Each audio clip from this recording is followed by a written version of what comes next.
Thinking about the work is not doing the work. Talking about it is not doing the work. Even surrounding yourself with positive people that are doing the work is not doing the work. The only way the needle is going to move is actually doing the work. I've lost $80,000 in opportunity this month, failure after failure after failure, and I know if this opportunity just keeps falling on my plate, eventually I'm gonna freaking hit the jackpot. Find what you love and let it just kill you with how much you work at it. So I think that's far more important, but very hard to do because it's not a popular path at all. Yep. Very few people do it. I plan out my days every single day. You have to write down what you're gonna do, and you have to promise to yourself that you're gonna do it. I think making promises to yourself is so important. It's arguably more important than executing promises to other people because as yourself, and it's so easy to cut off or cheat on yourself, and you have to be able to execute that. And so this means when you make a deal, when you make money, when you're successful, yes, you put in this work, but it's only a gift of God. And that should humble you so much. It's delayed gratification is no gratification at all. And honestly, like, you're only in the present, you're fighting for the present. Obviously, you're providing for your future, but the most important thing is what's happening right now. Let's start this off, bro.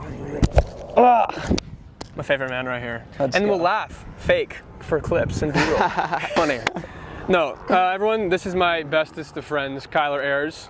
It's Ayers, right? Yeah. I appreciate that. He's my best friend too. Kyler's bestest of friends, Kyler's Ayers. It's kind of Ayers, right? The reason I really just brought Kyler on here is because he's genuinely one of the most disciplined guys that I know, and I think that he has a lot of qualities that a lot of young guys, young and ambitious guys, strive after, and I think there's something to be learned from some of our habits. His habits, my habits, the things that we do in order to, I guess, live the lives that we live. Yeah.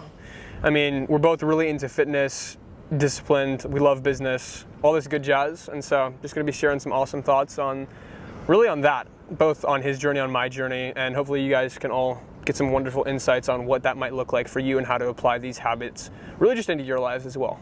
Yeah, let's hop into it. Yeah, bro, let's do it. I guess the first thing I kind of want to ask you is, where do you think your source of drive came from in the first place? Honestly, if I'm being completely honest, probably insecurity. Growing up in elementary school, middle school, a little bit of bullying, a lot of comparing, and I guess that insecurity pushed me into this wanting of power and just wanting to improve myself. So it first turned in from a negative to a positive, and right now I would say I don't even have an end goal per se, not even a clear objective. I don't know if you do or you do, but I just remember reading a book by David Goggins, and he said, you are the point, the discipline. You don't have to be signed up for a marathon to work on yourself. And I think that's been the biggest takeaway for me. It's like, there doesn't have to be a clear goal, and I know there will be a clear goal soon, but it's just, I am the point, and when this opportunity comes up, I will be ready for it because of this preparation. I love that. It's almost just like preparing yourself for what's going to come. It's almost how a lot of times with the guys, they're like, I'm gonna work on myself when they're in dating. It's like you're preparing yourself for this woman, except that woman is your goals. Yeah. Like you're preparing yourself 24/7 to get ready for this goal that you're going to find it and you're going to give all your drive for it. 100%. So, and with that, with building yourself up and your discipline and this drive, is there something that you keep on saying you're going to do? You keep on telling yourself, I'm going to take care of this, I'm going to go after this goal. You've been asking yourself this for months and you literally haven't done it yet.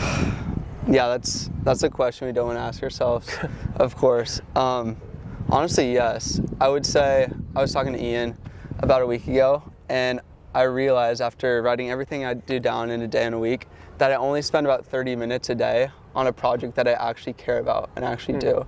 And the rest is spread from admin work, school work. I'm pretty involved in the school, and just all this work in only 30 minutes a day of what I actually care about.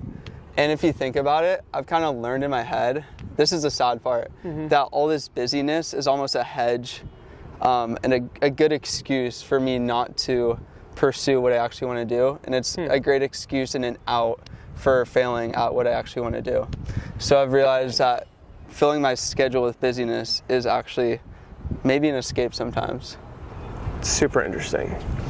Yeah. Do you feel like without any intentionality behind your goals and with what you want to do, you're not moving the bar any higher?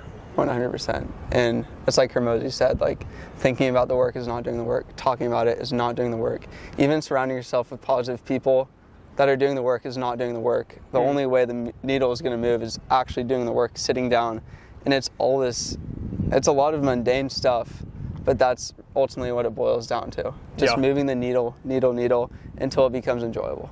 Yeah, I love that. It's so interesting just because I literally spent years doing the same exact thing.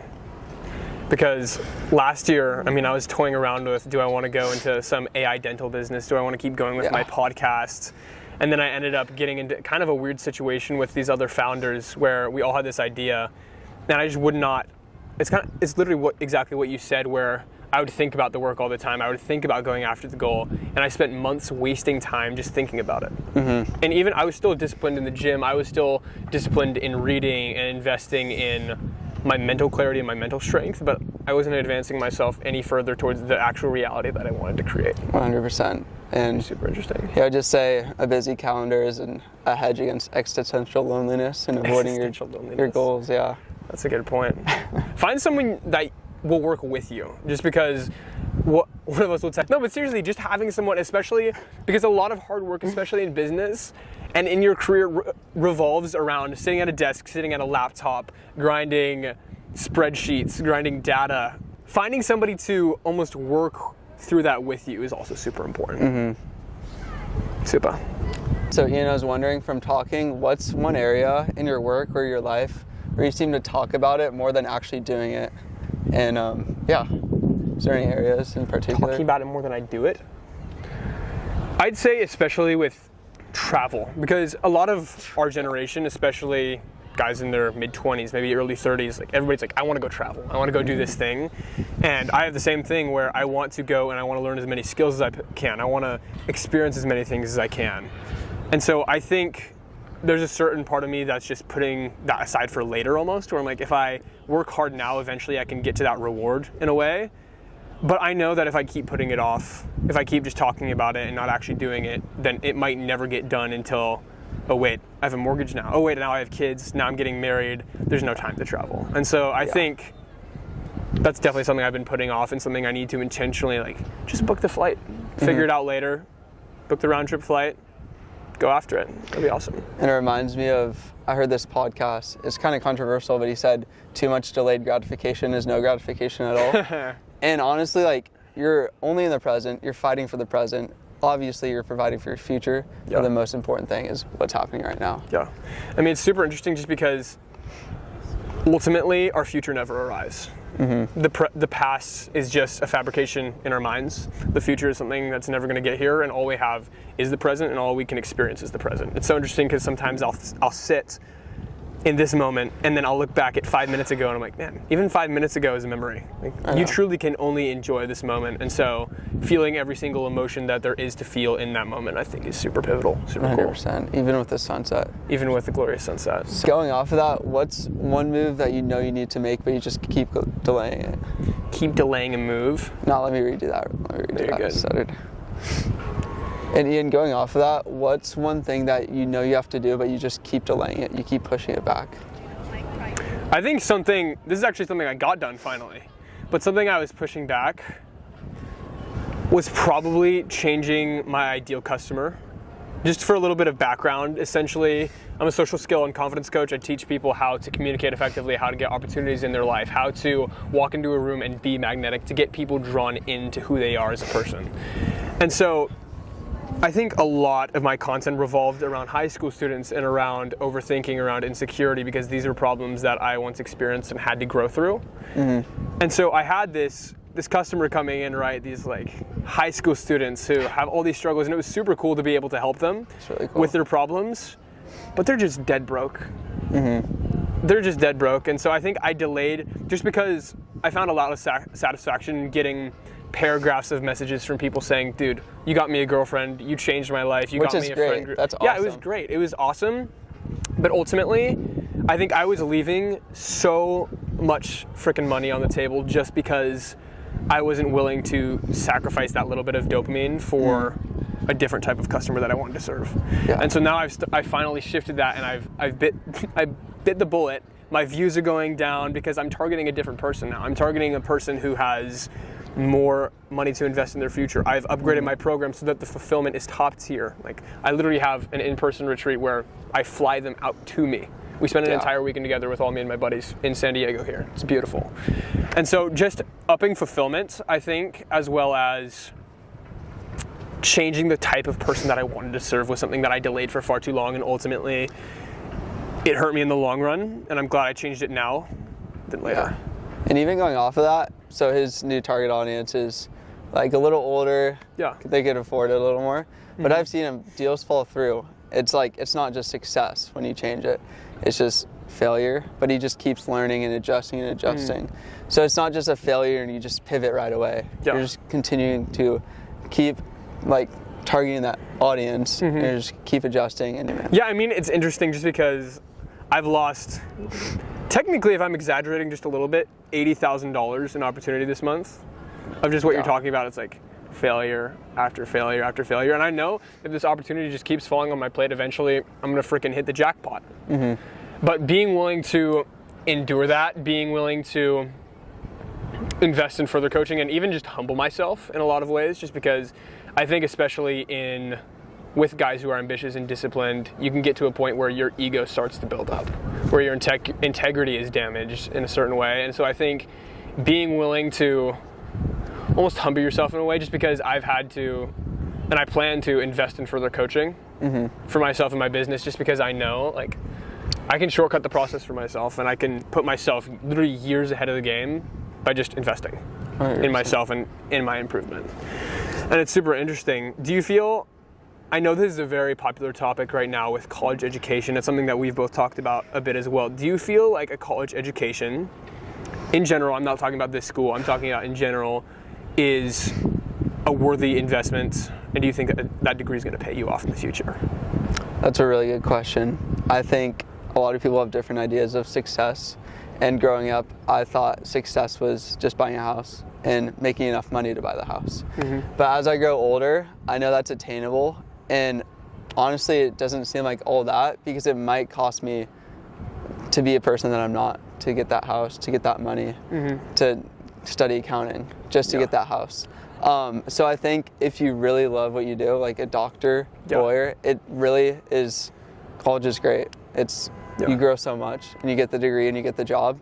But if you want something further than that, more than that, and you're settling, college it makes it really easy to settle 100%. For something that you're not. And I don't know. I think it's far more important to be someone you are and really step into that and take those risks. And as Mark Manson says, find what you love and let it just kill you with how much you work at it. I love that. So I think that's far more important, but very hard to do because it's not a popular path at all. Very few people do it, and not many people understand, especially parents. Yeah, I mean, I think it's pretty fascinating, just because going to college in some way, it almost blindsides you to the amount of money that you're paying down. Because obviously you go into debt, you get the loans, and you don't think, like, that money isn't immediately being drawn out of your bank account. You're just like, oh, that's something for 4 years from now. That's something I can deal with. And it's almost, especially here in some ways, where it's like, it's beautiful here. It's amazing. It can be very easy to just be like, oh, it's a problem for later, without thinking about, wait a minute, I'm paying basically $5,000 a month to be here. And so if I'm going to be here, if you're going to be here, like, you have to be literally a professional student. It's so interesting. Alex Hormozy has this podcast episode about the worth of college, and he argues for both sides very equally. And it's super interesting just because he breaks it down very well. And he says that if you're going to go to college, you are a professional student.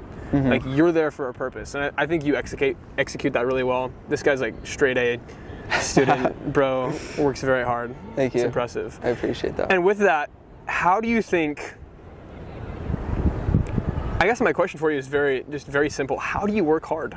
I know so many people find such a hard time in being able to do that, to be able to sit for hours at a time. So how do you do that? Okay. How do I work hard? That's a really good question. Tangible things, you have to surround yourself with positive people, because like I was saying, it's a path that's just less traveled, and the people that you're hanging out with really need to support you, and they certainly can't be dragging you down. And I definitely faced that resistance in high school, and even now, just so many people that are going this one way and they're trying to convince you to do this, and it's already hard enough to do your own thing, but when they're dragging you in the opposite direction, it's super hard. So hanging out with Ian and other great people is very key to that. Surrounding yourself with like-minded, positive people is huge. And then honestly, I plan out my days every single day. You have to write down what you're gonna do, and you have to promise to yourself that you're gonna do it. I think making promises to yourself is so important. It's arguably more important than executing promises to other people, because it's yourself, and it's so easy to cut off or cheat on yourself, and you have to be able to execute that, because if you can't be faithful and execute in the small things, you won't be able to do it when big opportunities come. So you can be trusted with little, you can be trusted with much. Yep. There's the Bible for you. Exactly. Oh, super interesting. Kind of my last question for you, and I guess I can answer this in some ways too, but how do you find integrity in ambition? Because I think a lot of people, when they think of ambitious and they think of chasing after this success, especially as Christians, it's like wealth is evil. I think a lot of people have that view where if you get too greedy or too envious, you're going down a bad path. So how do you maintain integrity and have a healthy ambition? Yeah, I think you have to recognize that literally all these blessings are only from God. We don't deserve anything, and you have to approach your work like that. You have to understand that you don't deserve any of this, and everything that you receive is from the Lord. And so this means when you make a deal, when you make money, when you're successful, yes, you put in this work, but it's only a gift of God. And that should humble you so much through the work that you do. And that should also just bring you so much closer to God. Am I stewarding these gifts well? Am I stewarding this desire for wealth and success well? What about you? I literally can't add anything to that. That was a perfect explanation. It's just everything's from the hand of God. Everything. Yeah. I mean, there's just so many factors that involve luck that you can't credit yourself for everything. 100%. You can't. Yeah. So, from the hand of God, I think that's a great way to put it. I think that's a wrap for now. The sun's going down. Get some workout in. Get some workout in. Awesome.